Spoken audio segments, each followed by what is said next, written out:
오늘 우리 거룩하라 사랑하라 라는 제목으로 말씀의 은혜를 나누겠는데요, 레위기의 핵심 주제는 이겁니다.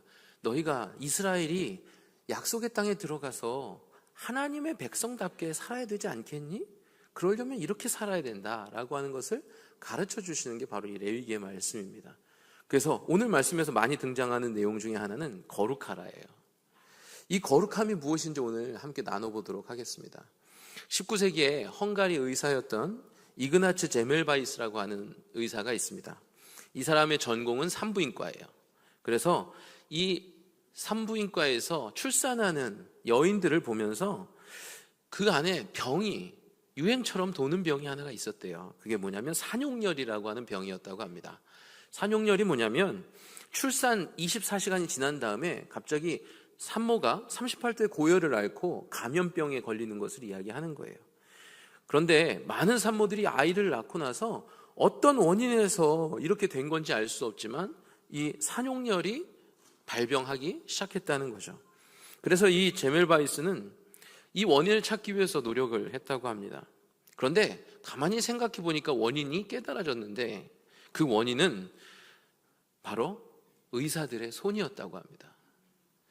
이 해부실에서 나온 의사들이 손도 씻지 않고 산모를 대한 거예요.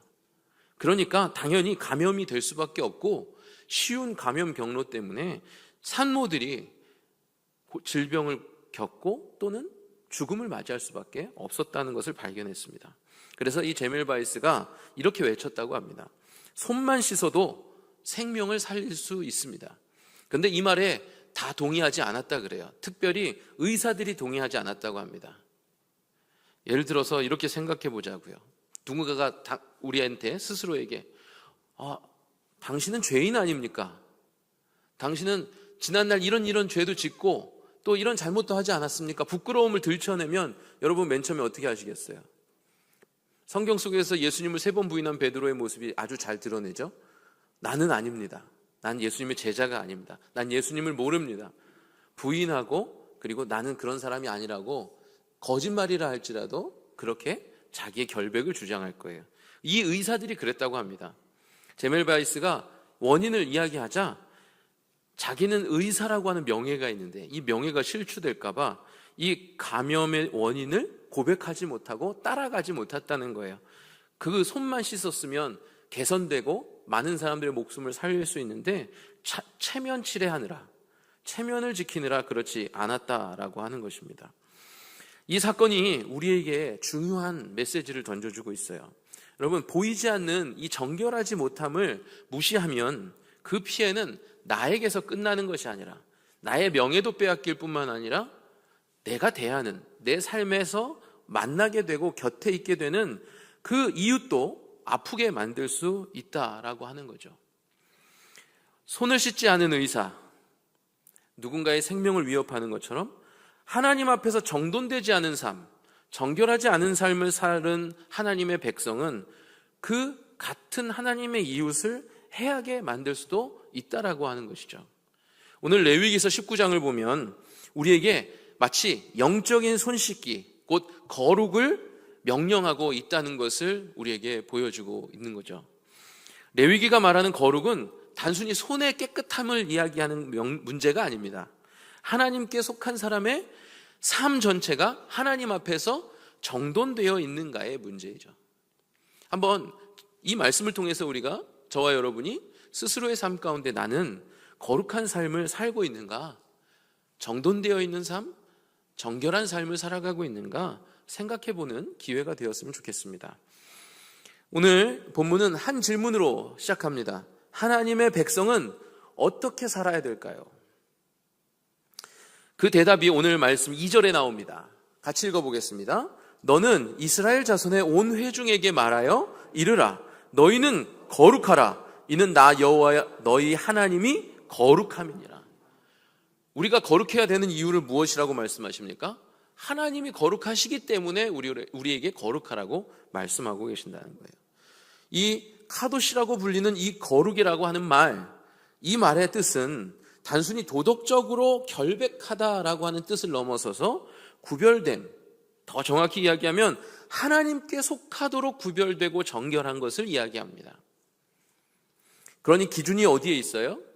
내가 봐서 깨끗하다, 이게 아니라 하나님 보시기에 깨끗하다, 그 기준에 부합된다, 정결하다 라고 말할 수 있게 우리가 나를 거룩하게, 깨끗하게, 순결하게 해야 한다는 것이죠. 거룩의 출발은 내가 얼마나 깨끗이 보이는가가 아니라 나는 누구에게 속한 사람인가 라고 하는 것이죠. 하나님은 이스라엘을 애굽의 종살이로 불러내었습니다. 종살이에서 불러내었어요. 세상의 가치관에서 구별해서 하나님의 가치관으로 살아갈 수 있도록 건져주셨다는 말이죠. 그렇다면 하나님이 건져주신 그 하나님의 질서, 하나님이 갖고 계신 질서와 그 법도 안에 맞춰 살아가는 것이 옳은 줄로 믿습니다. 예를 들어서 어느 강아지가 입양이 되었는데 그 전 주인의 습관을 따라서 살아가다 보면 새로 만난 주인에게 이쁨을 받을까요? 못 받을까요? 못 받겠죠. 새로 만난 주인의 눈치도 보면서 그 전에는 거실에서 응아를 넣었다면 이 주인은 밖에 마당에서 눕기를 원한다면 어떻게 해야 되겠어요? 그래서 사는데 뭐가 제일 중요해요? 눈치가 중요한 거예요. 그래서 이 가족 순서에 놓고 보면 형제 중에서 눈치가 가장 빠른 사람은 첫째일까요? 막내일까요? 막내입니다. 자, 막내 한번 손 들어 보실까요? 축하드립니다. 눈치가 있으시군요. 저도 막내입니다. 그런데 한 가지 아쉬운 점이 있어요. 막내는 뭐가 약하냐면 리더십이 약해요. 그래서 옆에 조력자가 필요합니다. 우리 첫째분들 한번 손 들어 보실까요? 네. 우리 첫째분들에게는 하나의 사명이 있습니다. 그 리더십을 누구를 위해서 사용해야 될까요? 하나님을 위해서 사용하셔야 될 줄로 믿습니다.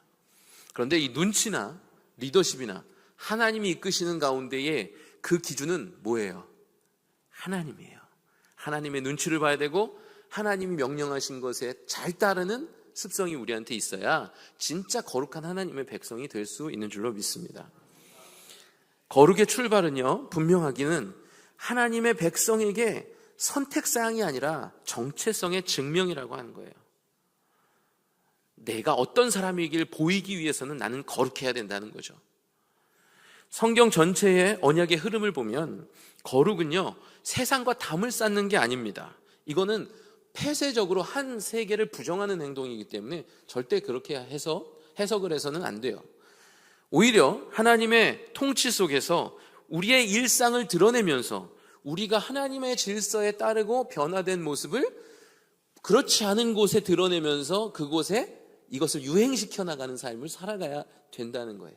흔히 우리가 그리스도인이 된다 그러면 세상 등지고 살아가야 되는 줄로 착각하는 분들이 많은데 우리는 그렇지 않다는 거죠. 세상을 변화시키는 삶을 사는 것이 진짜 하나님이 거룩하다 여기는 사람의 모습의 결과라고 하는 것이죠. 여러분, 하나님께 속했기 때문에 우리는 가정에서도 다르게 살고, 그리고 물질 앞에서도 다르게 살고, 약자 앞에서도 다르게 살고, 이웃 앞에서도 다르게 해서 살아야 된다라고 오늘 본문 말씀에서 이야기하고 계시는 거예요. 장황하게 1절부터 18절에 많은 이야기를 다루지만 그 모든 것의 종합은, 결론은 어느 환경에서든지 너희는 거룩하라 라고 하는 것이죠. 먼저 3절 말씀 한번 읽어보겠습니다. 너희 각 사람은 부모를 경외하고 나의 안식일을 지키라. 나는 너희의 하나님 여호와이니라. 아멘. 이 거룩을 명령하신 하나님께서 가장 먼저 말씀하신 게 이번 주에 우리가 담임 목사님 통해서 들은 말씀, 부모를 경외하는, 그것을 하나님께서 말씀하셨다는 거죠. 이것은요, 같이 동급으로 이야기가 되어진 것이 무엇인지 우리가 살펴보면 안식일과 부모 공경은 동급이라고 하는 것을 이야기하고 계십니다. 하나는 가정의 윤리예요. 부모를 공경하는 것은 가정에서 지킬 것이지만 바로 안식일 준수는 하나님의 질서 안에 있는 예배의 준수를 이야기합니다. 이 모든 것은 같은 맥락을 갖고 있다라고 하는 것이죠.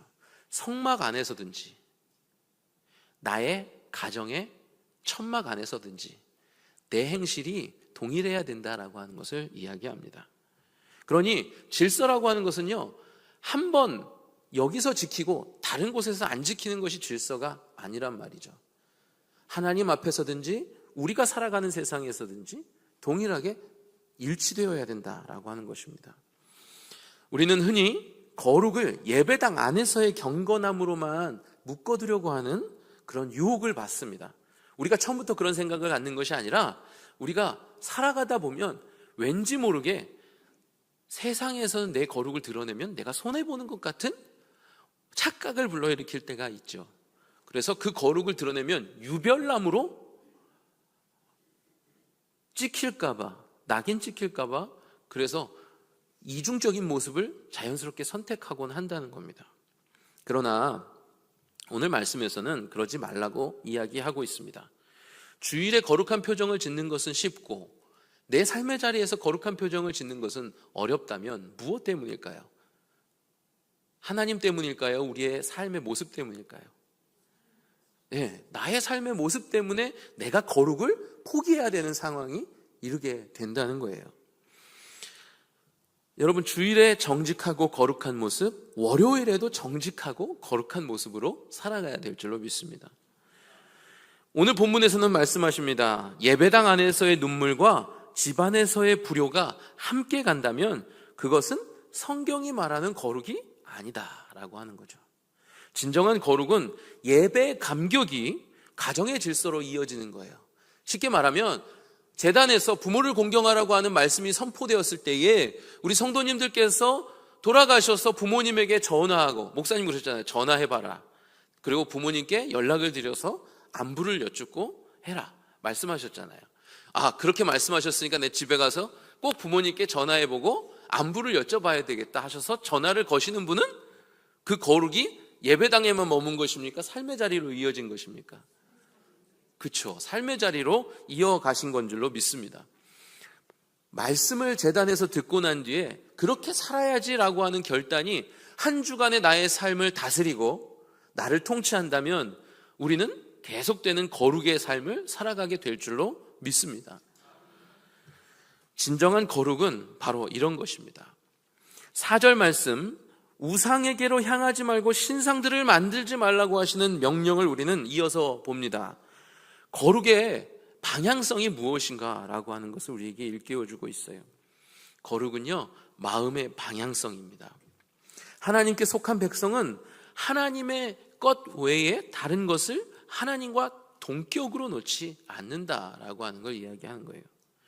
여러분, 우리가 살아가다 보면 하나님을 가장 높은 자리에 두고 그렇게 하나님을 경배하며 살아가기를 바라지만 어느샌가 우리의 삶의 자리에 하나님과 비등한 자리에 내가 하나 둘씩 쌓아놓고 경배하고 있는 것들이 생겨나는 것을 발견할 때가 있습니다. 돈이라든지 성공이라든지 사람의 인정도 하나님의 자리에 올려놓곤 하죠. 그래서 하나님께서는 분명히 이야기하세요. 5절부터 8절 말씀에 화목제를 등장시키십니다. 화목제는 하나님과의 교제와 감사를 나타내는 제사거든요. 그러니까 하나님이 나에게 행하신 일에 대해서 감사하고 내가 하나님께 또한 그 교제하기를 힘써서 하나님께 더 나아가기를 바라는 열망을 가지고 드리는 제물이라는 얘기예요. 그런데 하나님은 그 제사를 아무렇게나 드리지 말라 말씀하셨고, 또 아무렇게나 그 화목제를 통해서 우리에게 허락하신 또는 공동체에게 허락하신 그 제물을 먹는데도 하나님께서 정해주신 질서에 맞게 취하라는 것을 이야기해주고 계신다는 거예요. 그러니 하나님께서 우리에게 중요하게 말씀하시는 건요, 제사를 드렸다는 사실보다 더 중요한 것, 하나님이 정하신 방식과 그리고 하나님이 이끌어 가시는 교제의 규칙을 따라서 우리가 하나님이 정해놓으신 방식대로 그것을 따라가는 것이 중요하다라고 말씀하고 계세요. 하나님은 하나님 외에 다른 신을 섬기지 말라고 말씀하셨는데 그 질서를 어긋나게 하는 행위나 또는 제사를 드릴 때 그 제물을 취하는 것에 대한 하나님의 규칙을 어긋나는 것을 동격으로 여기시는 거죠. 왜요? 그 모든 제사의 주체, 하나님을 경배하는 것의 진정한 본질, 그것은 무엇입니까? 하나님 외에는 다른 것이 없다는 거죠. 그렇죠? 하나님 외에는 우리가 다른 것에 조금이라도 그 가능성을 열어두지 말라고 말씀하시는 거예요. 하나님이 하지 말라고 하시면 하지 않는 것이고 하나님이 지키라고 하시면 지키는 겁니다. 여러분, 예배는요, 내 마음만 진심이면 충분할까요? 아니라는 거예요. 예배는요, 하나님의 뜻 안에서 드려져야 합니다. 이 거룩이라고 하는 것도 마찬가지입니다. 하나님을 내 감정 안으로 끌어들여 오는 것만을 귀중하게 생각해서는 안 된다는 거예요. 우리가 흔히 감정에 이끌려서 은혜 받았다라고 착각하는 경우들이 있어요, 없어요? 있다는 거죠. 세상에서 살아오던 그 갖고 왔던 나의 감정이 우울이라고 한다면 내가 우울의 감정을 가지고 예배할 때 은혜를 받지 못했다라고 말하는 것은 잘된 것, 참일까요? 거짓일까요? 거짓이죠. 내 감정이 하나님의 은혜를 가로막고 그 하나님의 은혜를 깨닫지 못하고 경험하지 못해서 내 우울로 모든 것을 해석하고 바라보려고 하는 모습은 결코 맞지 않다라고 하는 거죠. 진짜 거룩이라고 한다면 내 감정이 아니라 하나님의 뜻 안으로 내가 들어가서 하나님의 뜻을 바라보며 감탄하고 경이롭게 여기며 그곳의 깊이와 그리고 의미들을 깨닫는 것을 말하는 겁니다. 흔히 예배 시간에 예배가 길어, 설교가 길어, 말씀이 재미가 없어, 잘 안 들려, 이렇게 말씀하시는 그 상태는 어디에 머무른 것일까요? 감정에 머물러 있는 거예요. 내가 기준이 되어서 하나님이 주시고자 하시는 은혜가 아니라 모든 걸 내 기준으로 판단해서 그것이 규정됐다라고 말하는, 어떻게 보면 거룩하지 않은 모습에서 비롯되는 것입니다. 여러분, 은혜 받은 사람은요, 설교가 1시간 반이 돼도 그 눈빛을 뺏기지 않습니다. 이건 제가 경험해 봐서 그렇습니다. 저는 유년부 아이들을 놓고 300명의 유년부 아이들을 놓고 제가 교육사 시절에 애들 놓고 1시간을 설교했었어요. 근데 아이들이 돌아다닐까요? 안 돌아다녀요. 길다라고 말하지 않았어요.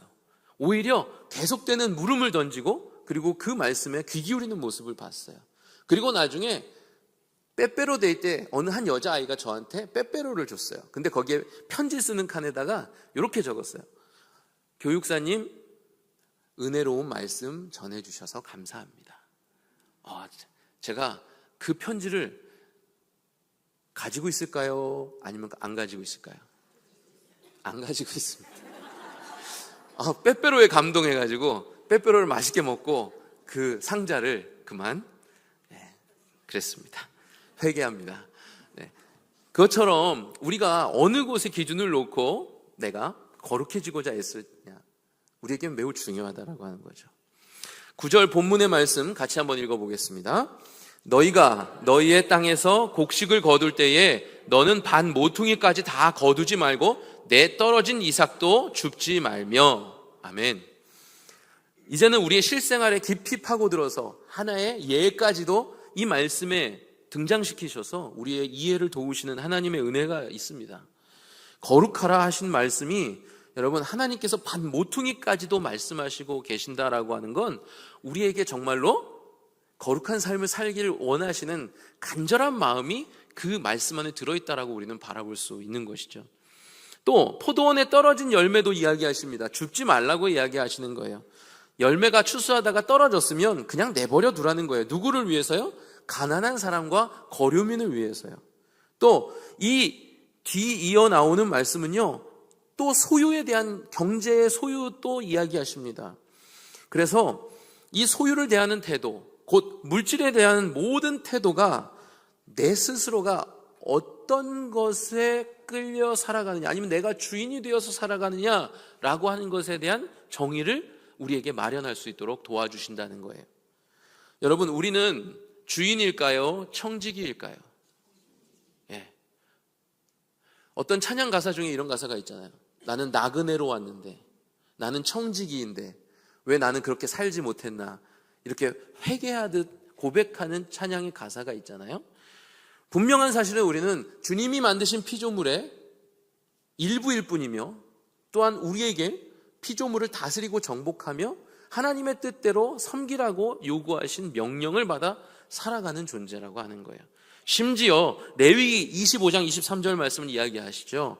토지를 영구히 팔지 말 것은 토지는 다 내 것임이니라. 너희는 거류민이요 동거하는 자로서 나와 함께 있느니라. 내가 너네한테 준 땅은 네 땅 아니야. 라고 하나님이 말씀하시는 거예요. 소유권도 다 하나님에게 있다는 거예요. 여러분, 월세집 살다 보면 지켜야 되는 게 있어요. 장판, 벽지 훼손하면 돼요, 안 돼요? 훼손되면 어떻게 해야 돼요? 물어줘야 돼요. 왜? 나는 주인이 아니니까요. 또 살다 보면 등이 나가고 그리고 여러 기구들이 훼손되면 누가 고쳐야 되죠? 이 룰을 아직 모르시는군요. 세입자가 등을 갈아야 되고요. 그리고 세입자가 훼손한 거, 살다가 마모되거나 훼손된 거에 대한 그 권리, 책임은 세입자에게 있습니다. 근데 보일러나 시설물들, 그렇죠? 이런 것들의 고장은 누구에게 있어요? 책임이. 집주인에게 있는 거죠. 하나님이 이 땅을 지으시고 운영하시고 경영하시는 가운데 우리가 책임져야 될 것이 있고 하나님께서 책임져 주시는 것이 있어요. 그런데 하나님은 책임지시는 분이세요? 아니세요? 책임지시는 분이세요. 우리는 뭐예요? 세입자예요? 청직이라고 하시죠. 청직이기 때문에 맡겨진 자로서 그것을 관리하는 책임을 갖고 살아갈 때 내 관리 책임 안에 있는 것에 대하여서 보수하고 그리고 깨끗하게 유지하는 책임이 우리에게 있다는 거예요. 그래서 내 것이 없다라고 하는 것을 분명히 알고 살아가야지 그 훼손을 막을 수 있겠죠. 저도 저희 아이들한테 그럽니다. 조심해야 돼. 우리 집 아니야. 제가 이렇게 얘기해요. 그래서 그래도 깨끗하게 살아야 우리가 남의 것 소유를 훼손시키지 않는다. 이런 걸 가르치고 있습니다. 마찬가지로 이 레위기는요, 우리에게 그걸 가르쳐 주고 있어요.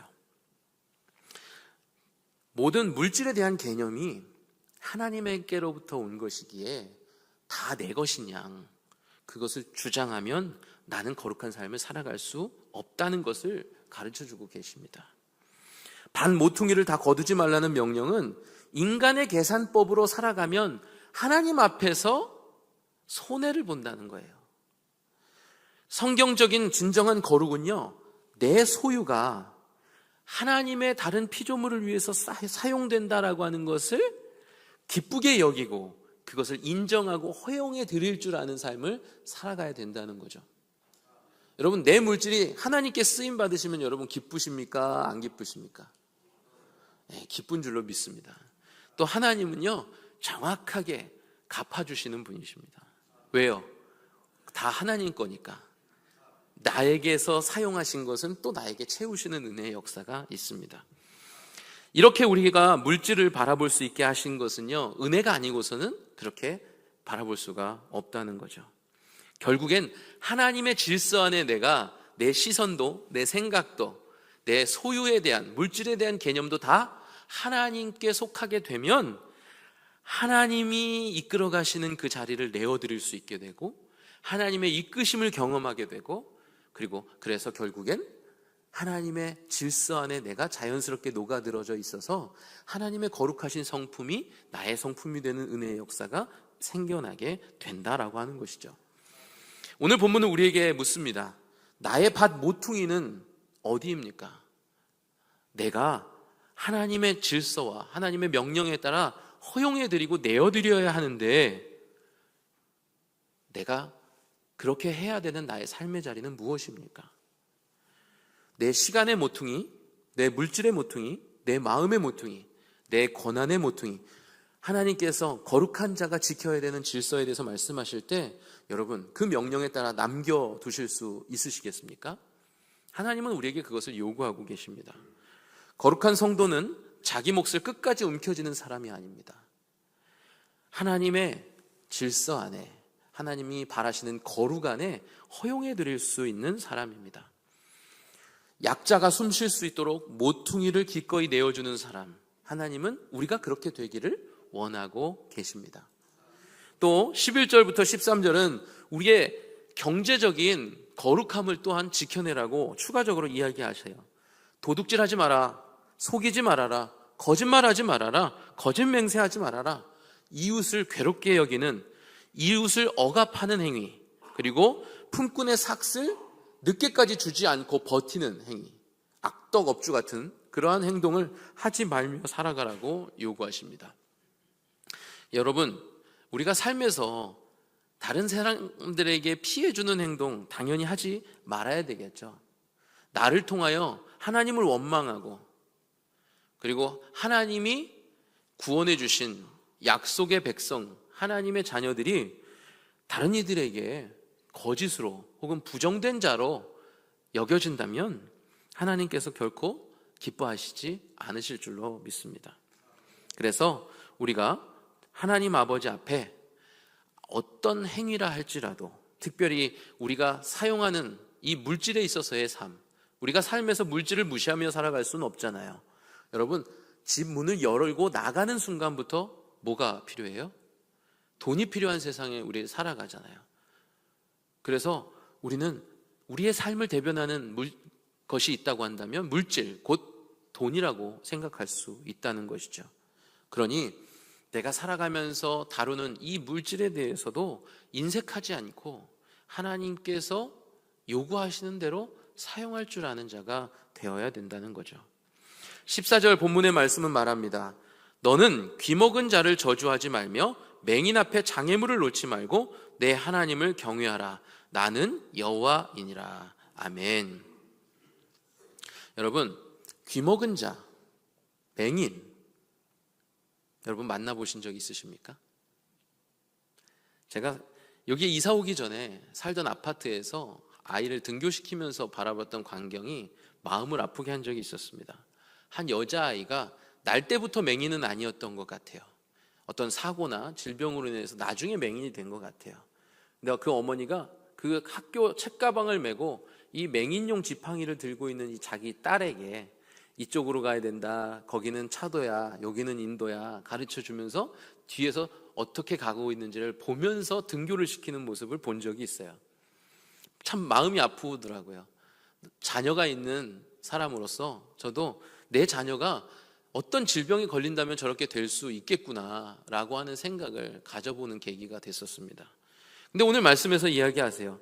귀먹은 자를 저주하지 말고 맹인 앞에 장애물을 놓지 마라. 원해서 장애인이 되는 사람이 있을까요? 없을까요? 심지어 하나님은 그 연약한 자를 통해서 어리석은 자를 깨우치시고 하나님의 뜻을 알게 하시는 하나님이십니다. 그래서 우리에게도 그러한 어려움에 처한 사람들을 볼 때에 제가 품었던 마음과 같이 그 안타까움을 긍휼히 여기게 하시고, 그리고 나도 겪을 수 있는 문제니 멸시하지 말고 그들을 도와주려고 하는 마음을 품어야 한다라고 하는 것을 가르쳐 주시죠. 결국에는 이렇게 우리에게 당부하시는 이유는 무엇일까요? 하나님은 힘없는 사람 앞에서 우리가 진짜 거룩한지 아닌지를 드러내기를 원하고 계신다는 거예요. 그러니 여러분, 예배당 안에서만 뿐만 아니라 우리의 삶의 모든 자리, 어떠한 여건이든지 어떠한 대상이든지 우리가 거룩을 드러내는 건 숙명과도 같은 삶이다라고 하는 것을 오늘 말씀에서 이야기하십니다. 또 뒤에 오늘 18절까지 나와 있는 모든 본문도 동일한 원리를 계속해서 반복해서 설명하신다는 거예요. 15절, 16절은 재판과 말의 문제를 가지고 이야기하고 있고요. 또 17절과 18절의 말씀은요, 형제를 향하여서 이렇게 해야 한다, 이렇게 하면 안 된다라고 하는 것을 이야기하세요. 특별히 17절로 18절 말씀을 읽어보면 너는 내 형제를 마음으로 미워하지 말고 내 이웃을 반드시 견책하라. 견책이 뭐죠? 잘못한 것이 있다면 지적하고 꾸짖어서 그것을 고칠 수 있도록 하라는 거예요. 그냥 지나쳐버리면 안 된다라고 하는 것이죠. 그래서 내가 알고 있는 거룩의 기준이 다른 이웃에게도 적용될 수 있도록 몰라서 그것을 범한 사람이라면 충분히 가르쳐주고 그 사람도 거룩에 거할 수 있도록 유도해주는 역할이 우리에게 있어야 한다는 것을 말하고 있는 것입니다. 또 이어서 계속 얘기하시는 것은요, 내가 그에 대하여 죄를 담당하지 아니하리라. 원수를 갚지 말며 동포를 원망하지 말며 내 이웃 사랑하기를 내 자신과 같이 사랑하라. 나는 여호와니라. 근데 마지막에 있는 나는 여호와니라가 어떤 것으로 들려요? 나 여호와도 그렇게 행했으니 너희도 행해라 라고 우리에게 요구하시는 것이죠. 여러분, 거룩의 절정이 무엇일까요? 정말로 우리가 거룩해지기를 힘쓰면서 우리의 삶의 모습도 하나님 앞에서의 모습과 같이 동일하게 되려고 노력하며 살아가면 그 절정, 마지막 완성은 어디에 있을까요? 거룩의 절정은 따라해 보겠습니다. 사랑입니다. 네. 오늘 이 말씀 마지막 18절에서 내 이웃 사랑하기를 내 자신과 같이 사랑하라 말씀하신 것이 바로 이 핵심입니다. 레위기의 모든 거룩 명령은 결국 사랑이라는 하나의 정점으로 모이게 되어 있습니다. 왜냐하면 사랑 없는 거룩은 바리새인의 독선과 같이 변질되기 때문에 그렇습니다.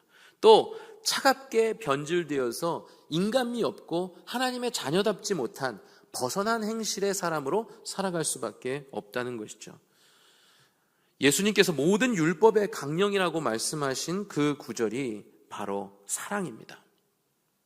원수를 갚는 것을 멈추고 마음의 원한을 내려놓고 이웃을 내 몸처럼 귀하게 여기는 그 사랑을 실천하는 상태가 되었을 때 우리는 우리의 입술에 거룩을 자랑할 수 있게 된다라고 하는 것입니다. 저와 여러분이 거룩을 자랑하는 그 자리까지 서실 수 있게 되기를 간절히 소망합니다. 여러분, 거룩은 차갑게 분리되는 삶이 아닙니다. 사랑으로 세상 속에서 다르게 살아가는 삶을 이야기하는 것이죠. 저와 여러분 모두가 거룩해질 수 있기를 원합니다. 마지막으로 이 말씀 한 절을 읽어드리고 말씀을 마치겠습니다. 로마서 13장 10절 말씀입니다. 사랑은 이웃에게 악을 행하지 아니하나니 그러므로 사랑은 율법의 완성이니라. 아멘. 여러분, 거룩하시기 바랍니다. 그리고 사랑하시기 바랍니다. 이것이 오늘 우리를 부르신 하나님의 뜻인 줄로 믿습니다. 기도하겠습니다.